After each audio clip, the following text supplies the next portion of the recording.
हम डिस्कस कर लेते हैं। यहाँ पे हमारा फर्स्ट आर्टिकल है जो कि हमारा रिलेटेड है आइल ऑफ वेट से रिलेटेड। आप बोलोगे क्या है ये आइल ऑफ वेट, तो ये आपको जैसे आपको देखने को मिल रहा होगा, ये आइल ऑफ वेट क्या है, रेयर स्पाइनोसॉर्स डायनासोर है, एक वैरायटी है जो कि फॉसिल फाउंड कहाँ पे फाउंड हुआ है, ये आइल ऑफ वेट में फाउंड हुआ है। अब आप बोलोगे आइल ऑफ वेट कहाँ पे है, अभी मैं आपको दिखा देती हूँ कि आइल ऑफ वेट कहाँ पे है।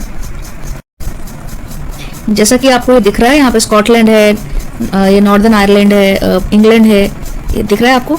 यहाँ पे इसके यहाँ की अगर मैं बात करूँ तो ये आपका आइल ऑफ वेट जो आपका ये दिख रहा है आपको, यहाँ पे आइल ऑफ वेट है, ठीक है। बोलूँ तो यहाँ पे अगर आपको दिख रहा होगा ये रेड कलर का, ये आइल ऑफ वेट, ये आपका एक छोटा सा एक आइलैंड आप इसको बोल सकते हैं यूके के साइड पे, ठीक है, आइल ऑफ वेट, ठीक है, यहाँ पे इसकी लोकेशन है, ठीक है। अब ये रिसेंटली न्यूज़ में क्यों है, रिसेंटली न्यूज़ में इसलिए है क्योंकि palaeontologist have found the skeletal remains of the Europe's largest meat eating dinosaur on Isle of Wight. Largest meat eating तो थे ना, लार्जेस्ट मीट ईटिंग डायनासोर, उनको अवशेष मिले हैं, कहाँ से मिले, आइल ऑफ वेट से मिले। आइल ऑफ वेट जैसे मैंने आपको बताया रेड एरिया, रेड एरिया के पास जो आपको व्हाइट आइलैंड दिख रहा है वो आपका आइल ऑफ वेट है, ठीक है।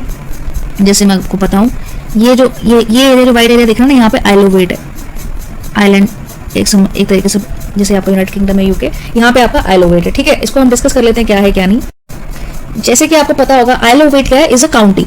आइल ऑफ वेट क्या है, इज अ काउंटी। जो आपको वो आइलैंड दिख रहा था वो है काउंटी, COUNTY, काउंटी। आप पूछोगे ये काउंटी क्या होता है, तो मैं आपको बता दूं काउंटी क्या है, एक एन एरिया इन ब्रिटेन जिसको बोलते हैं, इट इज एन एरिया, और एक तरीके से ब्रिटेन या आयरलैंड या यूएस में एक प्लेस हो सकती है which has its own local government, जैसे खुद की एक लोकल गवर्नमेंट हो, इन एरियाज में उसको बोलते हैं काउंटी। अब बेसिकली अगर काउंटी का मीनिंग पूछ रहे हो शाब्दिक अर्थ, तो इसका मतलब होता है एडमिनिस्ट्रेटिव यूनिट। एडमिनिस्ट्रेटिव यूनिट मतलब county is a geographical region of a country used for administrative और other purpose in certain modern nations. मतलब एक तरीके से आप बोल सकते हैं एडमिनिस्ट्रेटिव बॉडी या गवर्नमेंट वहाँ पे काम करती है, उसको बोलते हैं काउंटी। जैसे हैम्पशायर आपको होगा इंपॉर्टेंट बहुत, यूएस ब्रिटेन या वहाँ पे हैम्पशायर काउंटी है, ऐसे ही आपका काउंटी ये है एडमिनिस्ट्रेटिव यूनिट जो आपकी है, जिसके बारे में हम पढ़ रहे हैं आइल ऑफ वेट, जो आपका वो एरिया मैंने आपको दिखाया रीजन, ठीक है। आइए इसको हम देख लेते हैं आगे। यहाँ पे क्या है कि आइल ऑफ वेट में काउंटी में and the largest and the second most populous island of England जो मैंने आपको दिखाया Isle of Wight, it is part of the historic county of Hampshire. Hampshire county आपने बहुत बार सुना होगा। काउंटी के आगे मैंने बताया एडमिनिस्ट्रेटिव यूनिट क्या है, एडमिनिस्ट्रेटिव, ठीक है। So the island lies off the south coast of England in the England Channel, English Channel के साथ में है ये, जैसे साउथ ऑफ वेल्स मैंने आपको दिखाया था मैप में इसकी लोकेशन, ठीक है। It is separated from the mainland by deep strait known as the Solent state है वहाँ पे, जो मैंने आपको लोकेशन दिखाई, वहाँ पे एक वाटर भी बॉडी है जिसको बोलते हैं सॉलेंट स्टेट। कहाँ पे, इंग्लैंड का जो मैंने आपको मैप दिखाया था ना, वहाँ पे नीचे आइल ऑफ वेट करके, ठीक है। इसके बारे में हम बात करते हैं कि ये क्यों न्यूज में आया, क्योंकि this dinosaur belongs to the spinosaur group of dinosaur. एक डायनासोर है स्पाइनोसॉर ग्रुप ऑफ डायनासोर, कुछ ऐसे करके आप देख सकते हैं क्या है, एक डायनासोर है स्पाइनोसॉर ग्रुप का, ठीक है। स्पाइनोसॉर ग्रुप का एक डायनासोर है जो कि it is considered the longest known dinosaur predator, longest इसको बोला जाता है। It live during the Cretaceous period. Cretaceous period अगर मैं बताऊं कि क्रिटेशियस पीरियड कितना हो गया, तो आप लगा लो मतलब 145 टू लगभग 66 मिलियन ईयर्स अगो का पीरियड जो होगा क्रिटेशियस पीरियड होता है, ठीक है। तो ये न्यूज़ में था, सबसे बड़ा आपको देखने को मिल जाएगा, इसके कुछ वो अवशेष मिले इसलिए ये न्यूज़ में रहा है, ठीक है। बाकी पीडीएफ आपको यहाँ पर मिल जाएगी, स्कल इसका बहुत बड़ा है, आपको देखने को मिला होगा। तो बढ़ते हैं नेक्स्ट आर्टिकल की तरफ, जल्दी से इसको देख लेते हैं। नेक्स्ट आर्टिकल जो आपका है वो है आपका ग्लिस्कोपिस मेघालियनस से रिलेटेड है। अजीब सा नाम लग रहा है, जी हाँ, ये नाम है इसका ग्लिस्कोपिस मेघालियनस। स्पेलिंग अगर मैं बोलूँ GLISCHROPUS,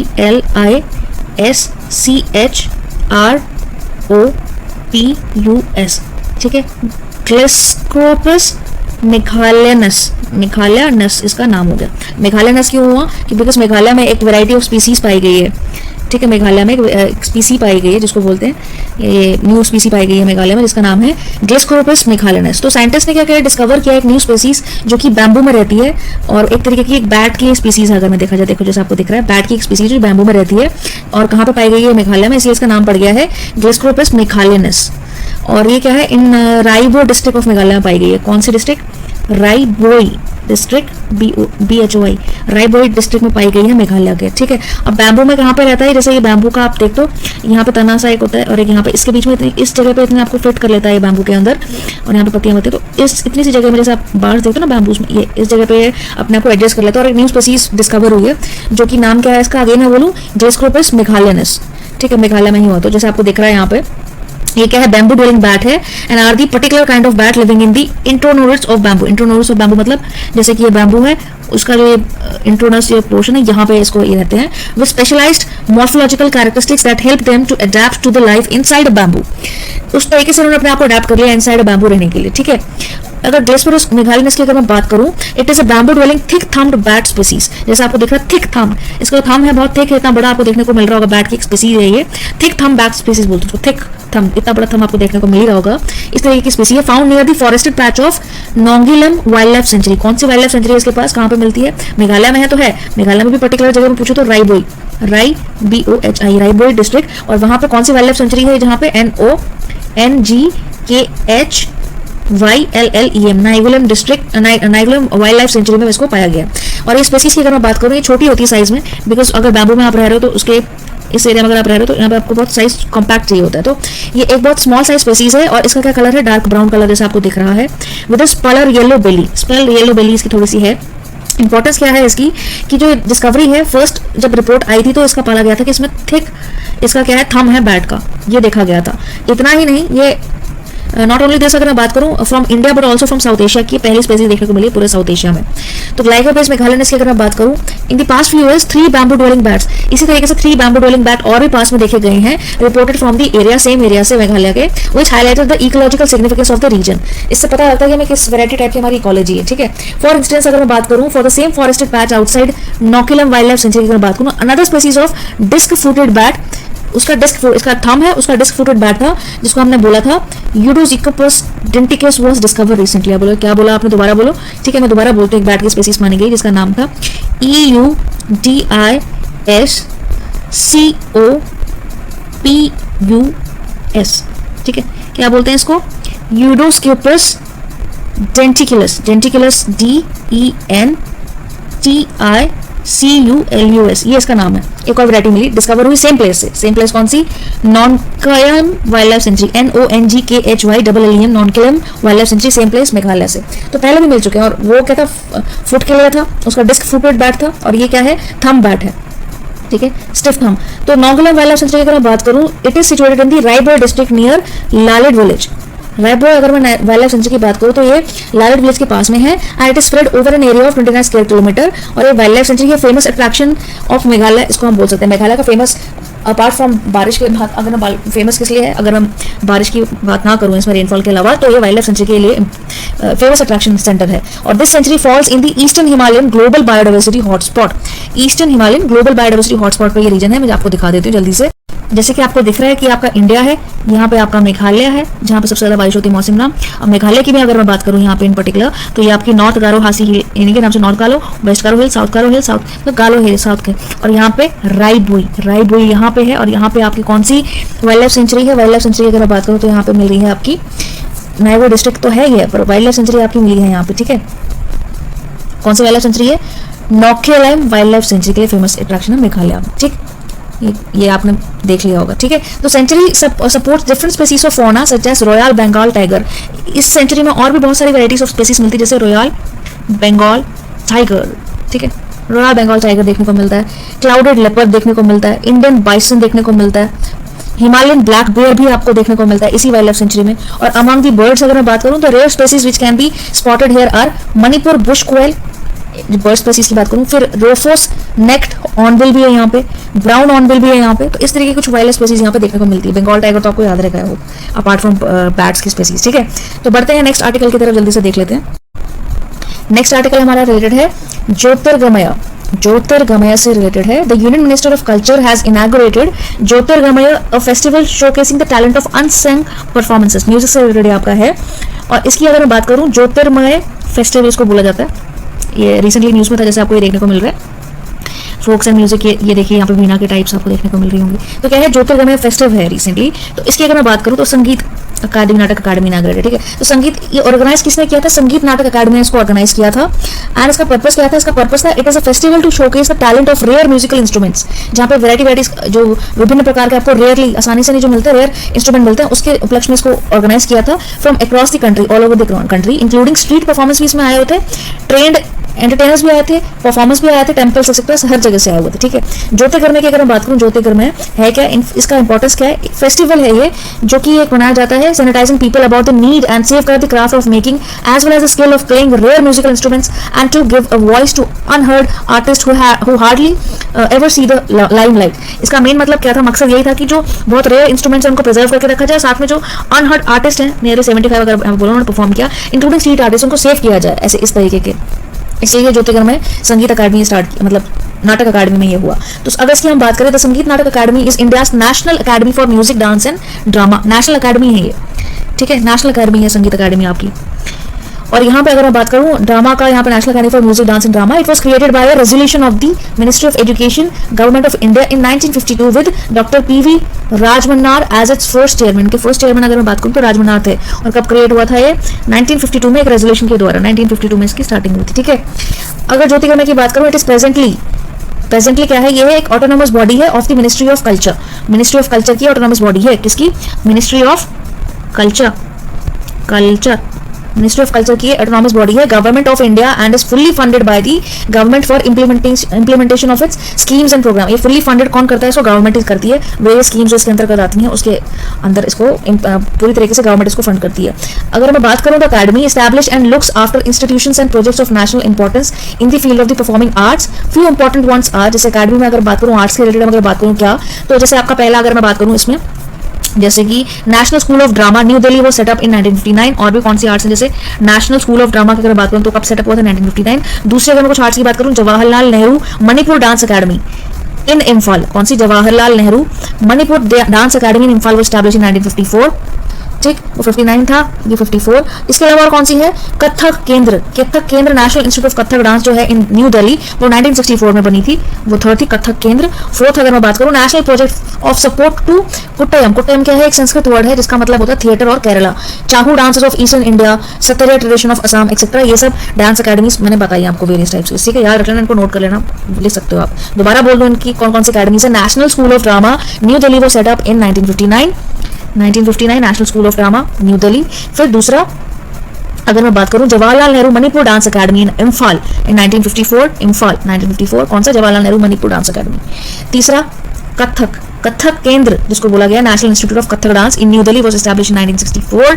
और फोर्थ अगर मैं बात करूं, national project of support of कुट्टयम again क्या होता है, संस्कृत थिएटर जिसका मतलब होता है in Kerala. Chhau dances of eastern India, Sattriya tradition of Assam etcetera, ये हैं, ठीक है, ये आपको पता होना चाहिए। इसी से रिलेटेड आपका प्रीवियस एक क्वेश्चन आया है, उसको जल्दी से डिस्कस कर लेते हैं हम लोग कि क्या था जो प्रीवियस क्वेश्चन था, without wasting any time further.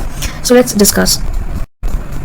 जैसा कि आपको देखने को मिल रहा है, यहाँ पे पूछा गया था कि considering the following statement in 2009 the national school of drama was set up by Sangeet Natak Akademi in 1959। दूसरा था the highest honour conferred by the Sahitya Akademi on a writer is by electing him its follow. Option थे आपके 1 only, second only, both 1 and 2 और neither 1 and 2। तो यहाँ पे both 1 and 2 right हुए, तो इसका मतलब आपका आंसर क्या हो गया, यहाँ पे आंसर सी हो गया, ठीक, बोथ 1 and 2। तो इसी से रिलेटेड आता है संगीत नाटक अकादमी, आर्ट एंड कल्चर के पर्सपेक्टिव से इंपॉर्टेंट बन जाता है, ठीक, समझ में आ गया होगा आई होप आपको, ठीक है। तो बढ़ते हैं नेक्स्ट आर्टिकल की तरफ। नेक्स्ट आर्टिकल जो है हमारा वो है प्रोजेक्ट निपुण से रिलेटेड। जैसे आपको निपुण दिख ही रहा होगा, स्किल डेवलपमेंट से रिलेटेड, निपुण करना आपने आपको, है ना। तो ये निपुण प्रोजेक्ट है। Union minister of housing and urban affair launched a project name national initiative for promoting upskilling of निर्माण वर्कर्स। इसका फुल फॉर्म है क्या है, निपुण, national initiative for promoting upskilling of निर्माण वर्कर्स, ये निपुण का फुल फॉर्म है, ठीक है। फिर से अगर मैं बताऊं क्या है, government to provide skill and ये कंस्ट्रक्टिव वर्क है निपुण का फुल फॉर्म बताऊं तो national I for initiative, for P से प्रमोटिंग अपस्किलिंग, यू से upskilling of Nirman and Nipun इसका फुल फॉर्म है, ठीक है, समझ में आ गया होगा। तो इसके अंतर्गत क्या होगा कि गवर्नमेंट इसको प्रमोट करेगी अप टू 1 लाख निर्माण वर्कर्स, जैसे आपको दिख रहा होगा, government to provide skill training to 1 lakh construction workers जैसा आपको दिख रहा है, ठीक है। इसकी अगर हम बात कर लें आगे, तो ये basic motive of the project is to train over 1 lakh construction workers. इसका मेन मोटिव क्या है कि 1 लाख वर्कर्स को हम ट्रेनिंग दे, कंस्ट्रक्शन 1 लाख उनको ट्रेनिंग प्रोवाइड की जाए through fresh skilling and upskilling programmes, skill उनकी डेवलप की जाए एक तरीके से। The project Nipun is an initiative of the ministry of housing and urban affairs, जिसको हम बोलते हैं MOHUA। क्या है ये, मिनिस्ट्री, दोबारा सुन लो, ministry of housing and urban affairs, MOHUA, ठीक है। ये प्रोजेक्ट निपुण जो है इनिशिएटिव है किसका, ministry of housing and urban affair का। प्रोजेक्ट निपुण की अगर मैं बात करूं, this project is running under the flagship programme of the Deen Dayal Antyodaya योजना नेशनल अर्बन लाइवलीहुड मिशन, जिसको इन शॉर्ट में बोलूं अगर तो क्या है ये, DNULM, ये आई इसकी, ठीक है।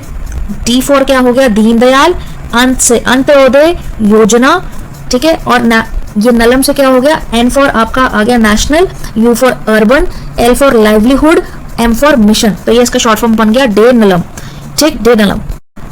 दोबारा से देख लो, जैसे मैंने आपको बताया है, निपुण प्रोजेक्ट का under flagship of Deen Dayal Antyodaya national urban livelihood mission, जिसको बोलते हैं DAY NULM. Train over 1 lakh constructive workers को ट्रेन किया जाएगा, इनको डेवलप किया जाएगा स्किल, ठीक। अगर इसकी मैं और बात करूं कि क्या करेगा, ये ट्रांसफॉर्म करेगा impact of the national urban livelihood mission NULM has reduced the vulnerability of urban poor household by providing upskilling and employment opportunity to urban dwellers, specially the youth को एक तरीके से स्किल बढ़ा के ताकि उनको यूथ को अपॉर्चुनिटी मिल सके, अनएम्प्लॉयड ना रह सके, एम्प्लॉयमेंट जनरेट कर पाए, इसलिए क्रिएट किया गया है। ये योजना बहुत इंपॉर्टेंट होती है, वन लाइनर है, इसको लिख लेना, कभी ना कभी से क्वेश्चन बनेगा वन लाइनर, सिर्फ ये लिख दो, डे नलम, आपको पता होना चाहिए क्या है, दीनदयाल अंत्योदय योजना। इंप्लीमेंटिंग एजेंसी किसकी बात करो, किसने इंप्लीमेंट किया इसको, नेशनल स्किल डेवलपमेंट कॉर्पोरेशन, जिसको हम बोलते हैं, ये है। इसको अगर हम बोलो कि कौन इसको किसने इंप्लीमेंट किया है, तो उसका नाम क्या है, NSDC ने इसको इंप्लीमेंट किया है। N फॉर अगर मैं बात करूं तो national, S for skill, D for development and C for corporation ने इसको डेवलप किया है। NCDC की अगर मैं बात करूं, is the nodal agency under the ministry of skill development and entrepreneurship, MSD की बॉडी है। NSD will responsible for the overall execution of training, monitoring and candidate tracking, candidate की ट्रैकिंग कर सकती है। इंप्लीमेंटेशन की अगर मैं बात करूं, द प्रोजेक्ट जो है implementation is divided into 3 parts. ये जो प्रोजेक्ट है 3 पार्ट में डिवाइडेड है। कैसे, पहला है आपका training through recognition of prior learning, जिसको हम बोलते हैं RPL। पहला आपका आ गया RPL मतलब training through recognition of prior learning, prior learning अगर किसी को है तो उसके थ्रू ट्रेनिंग करना eight construction sites.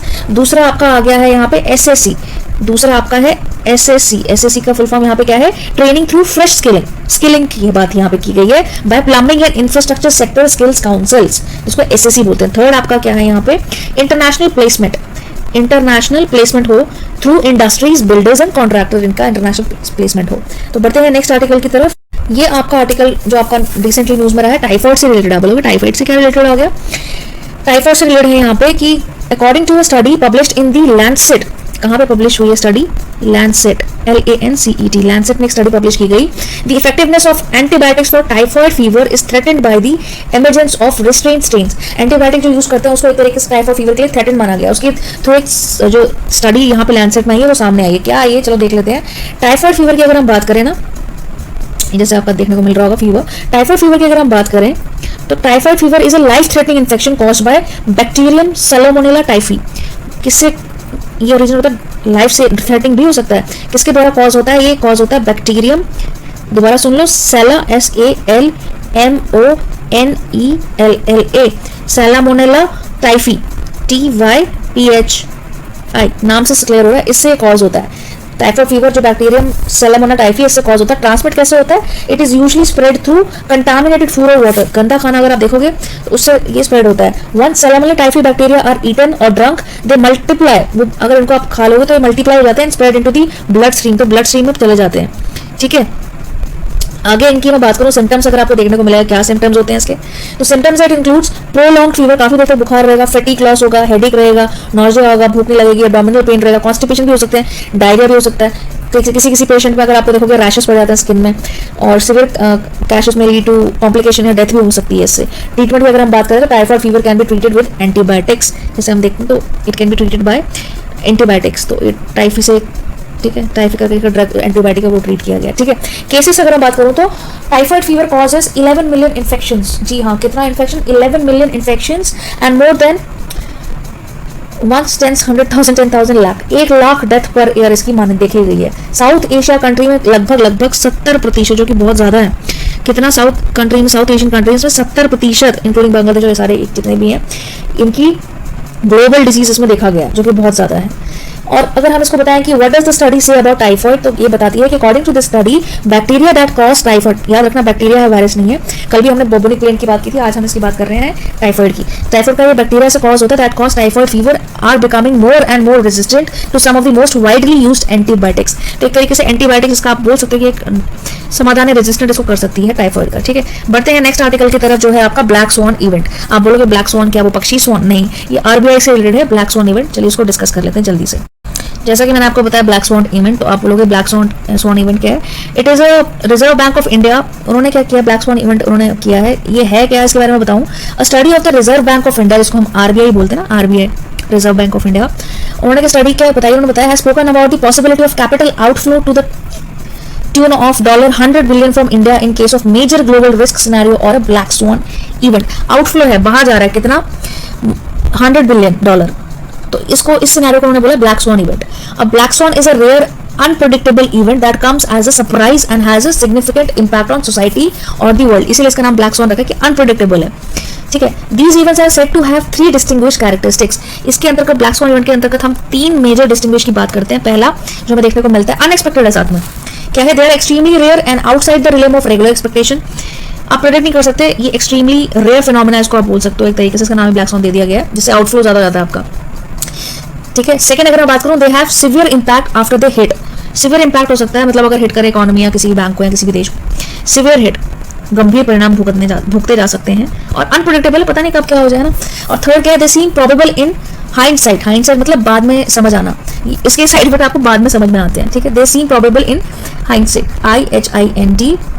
HINDSIGHT, hindsight मतलब बाद में इसको समझ में आता है, ठीक है। तो व्हेन प्लॉजिबल एक्सप्लेनेशन अपीयर, तो ओरिजिन इसकी बात करें, ब्लैक स्वान जो टर्म आपने देखने को मिल रहा है, कहाँ से ओरिजिनेट हुई है।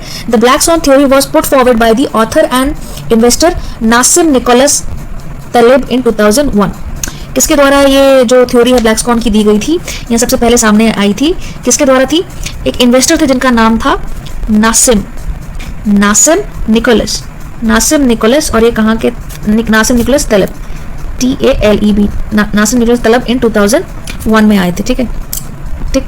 अब ये टर्म क्या है, ये रेफर कर, it is also linked to the discovery of the black swans. Europeans believed all swans to be white until 1697 when a Dutch explorer spotted the first black swan in Australia. ऐसा माना जाता है कि ये theory जो थी, पहले बोलते हैं कि सारे ब्लैक स्वान व्हाइट ही, सारे स्वान व्हाइट ही होते हैं, अंटिल 1697 में एक ब्लैक स्वान देखा गया, कहाँ पे, ऑस्ट्रेलिया में। Hence the metaphor black swan event is derived from the unprecedented spotting from the 17th century and how is it appended and the western understanding of swan, मतलब have black swan events occurred in the past. According to Nicholas Taleb, the past black swan event are the 2008 global financial crisis।